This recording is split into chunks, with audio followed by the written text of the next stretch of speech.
to be fair, I mean, Iran has been picking a fight with the United States for 47 years. They've killed thousands of Americans. They fund Hezbollah, which of course was it's the largest terrorist organization in the world, killed more Americans before 9/11 than any other terrorist organization in the entire globe. You had October 7th, where dozens of Americans were murdered by Hamas, which is funded by Iran, missiles shot at bases all over the Middle East trying to kill American soldiers. So that's why the president is taking this on. Also, they're trying to get a nuclear weapon. What happens when a mainstream news anchor tries to walk a guest into a trap, only to get hit with a live, on-air civics lesson? You get an absolute meltdown. Before we dive into the full story, comment where you're watching from, and don't forget to like and subscribe so you don't miss the next one. In this wild debate, NewsNation host Katie Pavlich brought on Ezra Levin, co-organizer of the massive No Kings protest, expecting an easy win. But instead of falling for her talking points, Levin turned the tables, giving her a masterclass on the Constitution. As millions take to the streets to exercise their First Amendment rights, Pavlich got visibly flustered, lost control of the segment, and simply ran out of answers. Let's get into the clip. Joining us now is Ezra Levin, co-executive director of Indivisible and one of the organizers behind the No Kings protests. Ezra, great to see you. Thanks for coming on tonight. I appreciate it. Great to be talking, Katie. Thank you. So, first of all, let's start off with the name of these protests, No Kings. Here in America, we don't have kings. We have presidents elected by the people. So what's up with that title? Yeah, look, I agree. We should just have presidents. And you can disagree with presidents. I disagree with plenty of presidents of both parties. But what we don't accept in America are rulers who try to trample on our constitutional rights. I think one of the beautiful things about tomorrow is this is Americans standing up in blue states, in red states, in purple states, in rural areas, in urban areas, in just about every nook and cranny of this country. 95% of Americans are within about an hour of their local No Kings protests. And what they're doing, Katie, is exercising their First Amendment rights. What a thing to celebrate in this country, that we have First Amendment rights that we can actually exercise. Yeah, the First Amendment's great. And in a country without a king, we actually have the First Amendment and can go exercise our rights appropriately. If it's not about having actual king, as we can agree on, but about policies implemented by our president, where were the No Kings protests, for example, when the COVID-19 vaccine mandate was issued by the Biden administration, one that forced Americans to take the vaccine under duress or to lose their jobs? Many people were fired until the Supreme Court struck it down. Didn't see you guys out there during that administration. So what we're responding to right now more than anything else is two things. One, it is a secret police force that is terrorizing American communities, in some cases killing Americans, as they did in the Twin Cities. We had ICE murder Renee Good, and we had Border Patrol murder Alex Preddy in the streets while they were exercising their First Amendment rights. That's one thing that we're seeing these millions and millions of people responding to. And the second thing that's driving a lot of turnout right now is this unpopular, illegal, unconstitutional war with Iran that Trump picked, even though members of his own party didn't want it. Certainly independents and Democrats don't want it. And everybody wants it to end because it's driving up our prices and costing Americans just billions of dollars.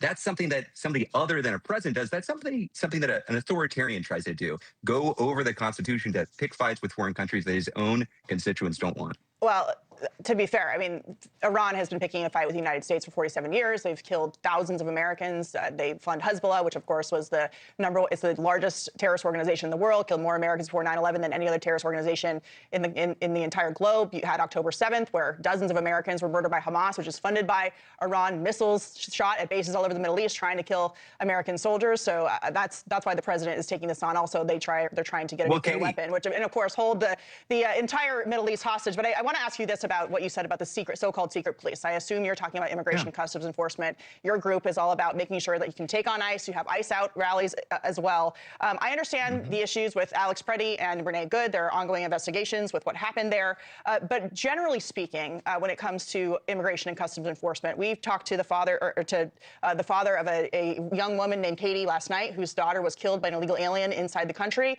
Sheridan Gorman is a Loyola University student who was murdered by a Venezuelan illegal alien in the country who had been arrested before, let out by Chicago.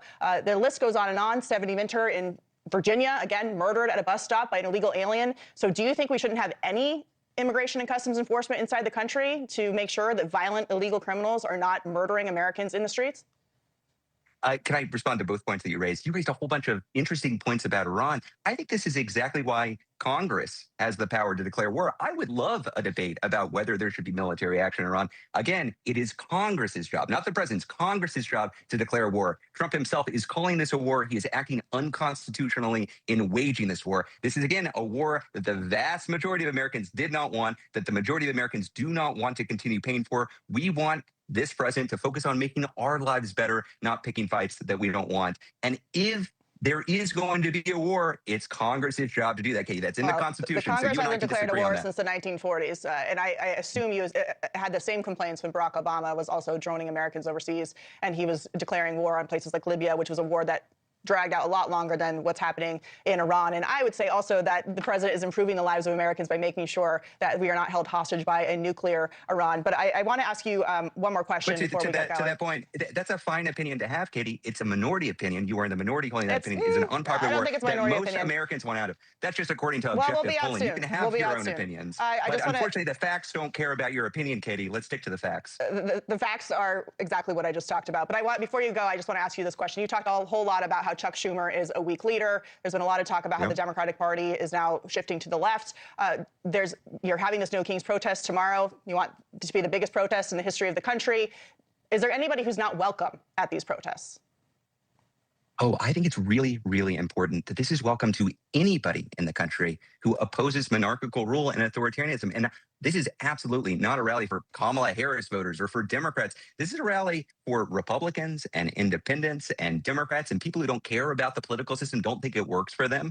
We actually don't have to agree on what the future policy agenda in 2029 ought to be to say in one clear voice in the 250th anniversary of the founding of this country, a country founded on rejecting authoritarian rule. I'm glad that we agree that the founding of this country was a good thing. Because it used to be that the left thought we were a colonial power and that we hate America. But I'm just curious, does including everybody mean that you're welcoming groups like Communist USA, who has been at these rallies? You had the Democratic Socialists of America, who talked about violence against groups that they say it's necessary at some point.